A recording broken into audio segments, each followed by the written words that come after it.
Welcome to Grandma's kitchen. வாழ்க வளமுடன், வாழ்க பல்லாண்டு. இன்னைக்கு வந்து நம்ம கேரட்ல ஒரு பச்சடி பார்க்க போறோம். கேரட் வந்து ஒரு கப் அளவு நம்ம நல்லா தோல் எடுத்து சீவி வச்சுக்கலாம். இப்ப வந்து அடுப்புல வாண்லி வச்சாச்சு. வாண்லியில வந்து எண்ணெய் 1 ஸ்பூன் ஊத்திருக்கேன். அதுக்கு வந்து 1/2 ஸ்பூன் கடுகு போட்டுக்கிறேன். நல்லா 1 ஸ்பூன் உளுத்தம்பருப்பு, தாளிக்கிற உளுத்தம்பருப்பு போட்டுடலாம். ஆஸ் யூஷுவல் கருவேப்பிலைய நல்லா பிச்சு போட்டுடலாம். போட்டுட்டு இது பாருங்க, 1 கப் அளவு கேரட் துருவி வச்சிருக்கேன். துருவி அத வந்து இதுல போட்டுடலாம். இப்ப போட்டு கொஞ்சம் நல்லா ஃப்ரை பண்ணலாம். கேரட்டை வந்து கொஞ்சம் நல்லா ஃப்ரை பண்ணிக்கலாம். ஒரு 2 மினிட்ஸ் ஃப்ரை பண்ணோம்னா நல்லா ஃப்ரை ஆயிரும். இந்த பச்சடி செய்யறதுக்கு ஒரு பேஸ்ட் அரைக்கணும். இந்த ஃப்ரை ஆகிற நேரத்துல அந்த பேஸ்ட நம்ம அரைச்சிட்டு வந்துடலாம். இந்த கேரட் பச்சடிக்கு நம்ம இப்ப வந்து ஒரு மிக்சில வந்து ஒரு பேஸ்ட் அரைச்சிக்கலாம். அதுக்கு ஒரு பச்சை மிளகாய் போட்டுக்கலாம்.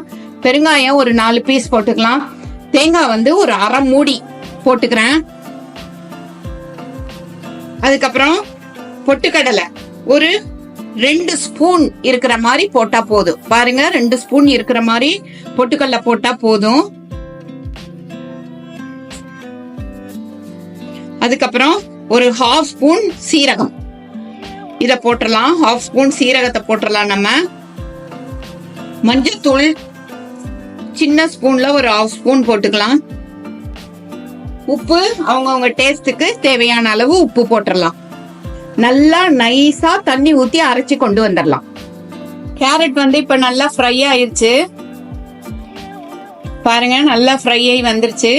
இது கூட வந்து நம்ம வந்து கொஞ்சமா, அதாவது ஒரு சின்ன நெல்லிக்காய் அளவு புளிய கரைச்சி அதை இதுல ஊத்திரலாம். அதுக்கப்புறம் வெல்லம் கொஞ்சம் போட்டுடலாம்.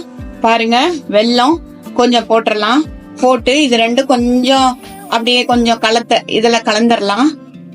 நல்லா அந்த புளி வந்து இந்த கேரட்டோட கலந்து வர்ற மாதிரி 1 நிமிஷம் இத வந்து அப்படியே கலக்கிட்டு இருக்கலாம். நம்ம அந்த புளியில உள்ள பச்சை வாடை இப்ப போயிருக்கோம். இதுக்கப்புறம் என்ன பண்ணலாம், நம்ம வந்து ஒரு பேஸ்ட் அரைச்சு வச்சிருக்கோம் இல்லையா, அத வந்து இதுல ஊத்திரலாம். கன்சிஸ்டன்சி பாத்துக்கலாம். ரொம்ப திக்கா இருந்ததுன்னா இது சாதத்தோட கலந்து சாப்பிடலாம். தோசைக்கு, சப்பாத்திக்கு 2க்குமே தொட்டுக்கிட்டா ரொம்ப நல்லா இருக்கும். நான் இன்னைக்கு வந்து சாதத்துக்கு பண்ணிருக்கேன். கன்சிஸ்டன்சி பாத்துக்கலாம். வேணா கொஞ்சமா தண்ணி ஊத்திக்கலாம். நம்ம ஒரு 2 ஸ்பூன் தண்ணி ஊத்திரலாம். இது ரொம்ப நேரம் கொதிக்க வேண்டாம். சும்மா லைட்டா கொதி வந்தா போதும். இந்த கன்சிஸ்டன்சி இருந்தாதான் சாதத்துக்கு கலந்து சாப்பிடுறதுக்கு நல்லா இருக்கும்.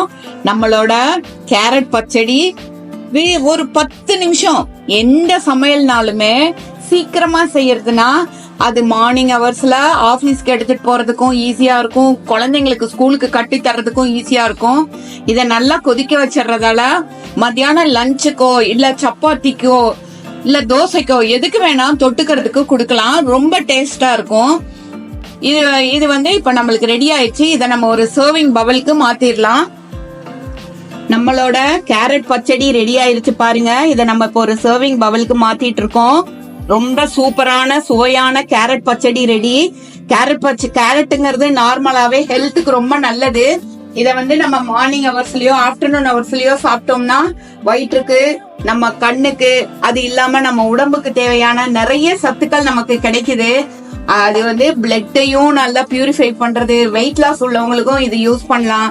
தேங்காயை நம்ம குளிர்ச்சியை கடக்கக்கூடியது. இவ்வளவு நல்ல ஒரு கேரட் பச்சடியை நம்ம எல்லாரும் ட்ரை பண்ணி பார்க்கலாம். தேங்க்ஸ் ஃபார் வாட்சிங் அவர் கிராண்ட்மாஸ் கிச்சன். ஷேர் பண்ணுங்க, லைக் பண்ணுங்க, சப்ஸ்கிரைப் பண்ணுங்க. தேங்க்யூ.